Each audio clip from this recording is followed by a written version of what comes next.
सवाल यह है कि धनंजय सिंह को कोर्ट खोज रही है, पुलिस खोज रही है, और वो जाके क्रिकेट खेल रहे हैं, उद्घाटन कर रहे हैं, आपकी पुलिस पकड़ ही नहीं पा रही है। इतनी बड़ी पुलिस है आपकी जो इनकाउंटर पे इनकाउंटर कर रही है। और सुन लीजिए, यहाँ की पुलिस, यहाँ की इंटेलिजेंस, यहाँ के पत्रकार, अभी कुछ दिन पहले एक व्यक्ति थे, माननी जी हैं, सुनने में आ रहा है, उनकी हाथी ने 3 लोगों को रौंद के मार दिया। ना पत्रकार पता कर पा रहे हैं कि वो हाथी किसकी है, ना पुलिस पता कर पा रही है वो हाथी किसकी है, ना यहाँ का इंटेलिजेंस पता कर पा रहा है वो माननी जी है कौन। अरे ये जाने भाई, हम क्या जाने, हम पता करने के लिए बैठे हुए हैं। आपको पता करना चाहिए, पत्रकारों को खोजना चाहिए। हम तो वकील बैठे हुए हैं, हम विपक्ष वकील हैं आप, अभी आप कांग्रेस के प्रवक्ता हैं। कांग्रेस के प्रवक्ता हैं तो हम नहीं जाके खोजेंगे, और मैं किसी पे आरोप नहीं लगा सकता हूं, पर ये सुनने में आपने आरोप तो लगा दिया ना, आपने अब माननी कह दिया। अरे माननी है तो माननी आप बताएं ना कौन है माननी। अरे आप ये बताएंगे कौन है, मैं कैसे बताऊंगा। मैं आपके पे आरोप लगा रहा हूँ कि आखिर वो हाथी किसकी है।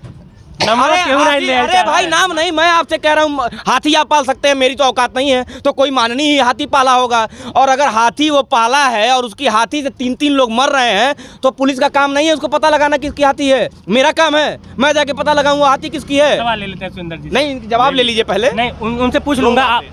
दो बातें, विधानसभा का चुनाव चल रहा था और इस देश के उत्तर प्रदेश के सबसे बड़े राज्य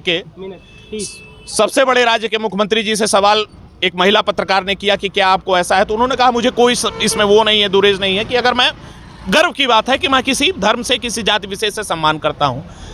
विधानसभा का चुनाव बीतता है, सुधीर चौधरी आते हैं आज तक के मंच पे, प्रधानमंत्री का सवाल पूछते हुए कहते हैं कि अगर आपको प्रधानमंत्री की कुर्सी मिल गई तो क्या आप किस चश्मे से देखते हैं। तब उनका जवाब आता है कि मैं तो हमारी कोई जात बिरादरी नहीं है। 2 बातें 2 समय में यह नहीं होना चाहिए। आप या तो इधर तटस्थ रहो या तो उधर तटस्थ रहो, लेकिन देखने में यही लगता है आप विधानसभा चुनाव के पहले वाले पे तटस्थ हैं, और ये प्रूफ भी हो चुका है। आप किसी पे इल्जाम लगा रहे हो कि आपके यहाँ ये सिस्टम है, लेकिन आप अपने दामन में नहीं देख रहे हो। बाकी 30 सेकंड का आखिरी टिप्पणी आप लोगों से लूंगा, लेकिन इससे पहले हमारे आप हम जवाब दे दीजिए इसके वास्ते। जात का देखिए, अगर मान लीजिए आप मेरी जात पूछेंगे, मैं ब्राह्मण हूँ, ठीक है, लेकिन जब मैं किसी संवैधानिक पद पर बैठूंगा उस समय मेरी कोई जाति नहीं होगी। उस समय जो उस कुर्सी के लिए जो हमारे दायित्व होंगे, जो हमारे कर्तव्य होंगे, मैं उसको अपनी जाति भूल करके, हर व्यक्ति काम करता है, चाहे वो एक अच्छा मुख्यमंत्री जी ने जब यह बात मंचों से कहा था तो उस समय वो व्यक्ति पैदा होता है। अगर आप कोई फॉर्म भरने जाएंगे तो उसमें आपको जाति भरना पड़ेगा, क्योंकि आपकी मजबूरी है। आपको बताना पड़ेगा कि आप जो है, आपकी पहचान क्या है, आपकी मूल पहचान क्या है। जाति का काम मात्र उतना ही होता है। अगर माननीय प्रधानमंत्री जी, माननीय मुख्यमंत्री जी अगर जन्म लिए होंगे तो जरूर किसी जात में जन्म लिए होंगे। अगर आप उनसे पूछेंगे तो जरूर वो उस जाति का नाम बताएंगे, लेकिन इसका मतलब ये नहीं है कि वो जातिवादी है। ऐसे इस बात को कह देना, इस बात को जवाब देते हैं, आपको सब बातों का जवाब मिलेगा। इस बात को कह देना कि वो जातिवादी है, इससे बात आपकी पूरी नहीं होती है। हमारे प्रधानमंत्री जी, हमारे मुख्यमंत्री जी जब उस कुर्सी पर बैठते हैं और जब जनता के सामने जब अपने कार्यों को करते हैं तो ठीक उसी प्रकार से करते हैं जिस प्रकार से जनता के साथ न्याय हो सके, जनता का विकास हो सके। बाकी हमारे यहाँ जातिवाद की कोई व्यवस्था नहीं चलती है। वो जातिवाद की व्यवस्था 2017 मैं मान लेता हूँ हत्या किसकी थी। अब ये तो जांच का विषय है, कब तक जांच पूरा हो जाएगा। अब जांच जब तक पूरा हो उसमें हम क्या कह सकते हैं। इनको कोई उम्मीद होगी कि अब बाकी आखिरी का 30 सेकंड का टिप्पणी मैं लूंगा, वो सवाल भी आपसे करूंगा, लेकिन वो तमाम, मैं फिर से यह शब्द नहीं बोलना चाहिए लेकिन बोलना पड़ता है, वो तमाम तिलचट्टे लोग जिनको लगता है कि मैं एक तरफा बात करता हूँ, उनको मेरी हर वीडियो देखनी चाहिए। जब हर वीडियो देखोगे तो दिमाग दुरुस्त रहेगा और नीचे कमेंट में आके तार्किक बात करोगे। तुम मेरा विरोध करो, लेकिन जिस तरह से गाली गलौज देके और धमकी देके तुम लोग विरोध करते हो, तुम सिर्फ और सिर्फ एक पार्टी विशेष के लिए एकदम से स्वामी भक्त बने हो, तो उसमें मैं नहीं कुछ कर सकता हूँ। तुम चाहते हो कि मैं लगातार सिर्फ भाजपा से सवाल करूँ, या फिर तुम चाहते हो कि मैं लगातार सपा से सवाल करूँ, या फिर तुम चाहते हो कि मैं लगातार कांग्रेस से सवाल करूँ, तो ये मुझसे नहीं हो पाएगा। मुझे हर उस जिम्मेदार से सवाल करना है जिसके लिए मैं ये माइक पकड़ा हूँ। तो तुम्हारे कहने से मैं पत्रकारिता नहीं करने वाला हूँ, इस बात को दिमाग में बैठा लो। बाकी जो है पुलिसिया सिस्टम पर, और इस वक्त मुख्यमंत्री जी जो जातिवाद, मतलब कि जो बार बार ये आरोप लग रहा है कि जाति विशेष का अगर कोई नेता है और वो गलत कर रहा है तो उसके ऊपर कार्रवाई हो रही है, और उनके जाति वाले जो कुछ जाति विशेष के ऐसे लोग हैं जो जिनके ऊपर तमाम मुकदमे लगे हुए हैं लेकिन उनके ऊपर कार्रवाई नहीं हो रही है। तमाम चीज़ें 30 सेकंड में मैं चाहूँगा ये जवाब, ये आखिरी आप लोग की टिप्पणी होगी। सवाल ये है कि इसके पहले सपा की सरकार थी और इस वक्त भाजपा की सरकार, क्राइम को लेकर जो व्यवसायिक क्राइम था। व्यवसायिक क्राइम का मतलब आप समझते हैं कि रंगदारी मांगना, मैं बता दे रहा हूँ, मैं डिस्क्राइब कर दे रहा हूँ, रंगदारी मांगना और छिनैती करना, स्नैचिंग करना, क्या इस तरह के क्राइम 12 से 17 में ज़्यादा थे या फिर 17 से 22 और अभी 23 चल रहा है, इसमें ज़्यादा है? 30 सेकेंड।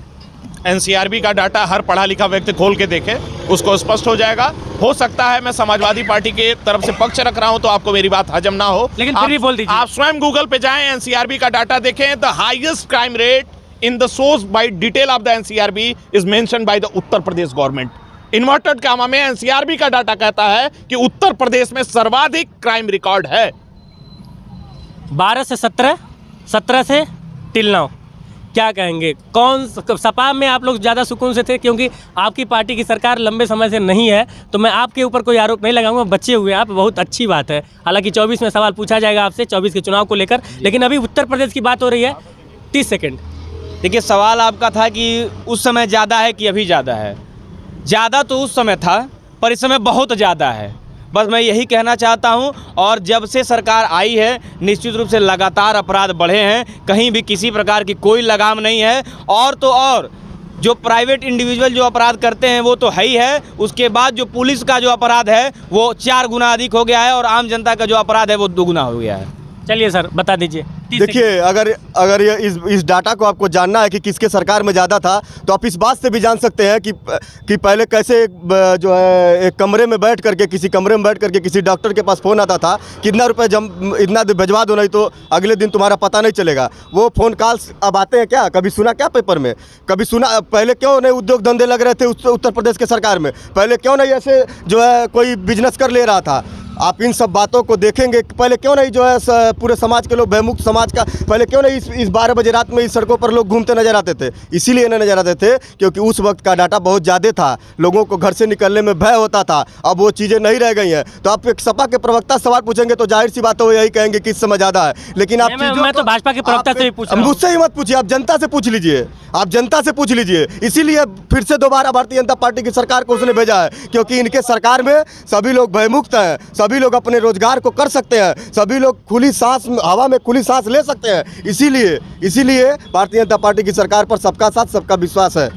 अब क्या खुली हवा में बता दूं, खुली हवा में सांस लेने वाला मनीष गुप्ता आके गोरखपुर में मर गया बेचारा, उसका विशेषाधिकार धरा का धरा रह गया। आज कार्रवाई हो गई, आज उसकी कार्रवाई हो अरे गई। सुनिए तो, आज उसकी पत्नी दिल्ली सीबीआई कोर्ट में चक्कर लगा रही है। वो न्याय कब तक होगा ये भगवान ही जानता है और वो न्यायपालिका ही जानता है। न्याय के प्रहरी तो आप लोग भी हैं, तीनों लोग। आप मेरी बात समझिए, मैं बस ये कह रहा हूँ कि चश्मे से एक चश्मे से मत देखो और आईना दिखाने से पहले कभी कभी देखा भी करो।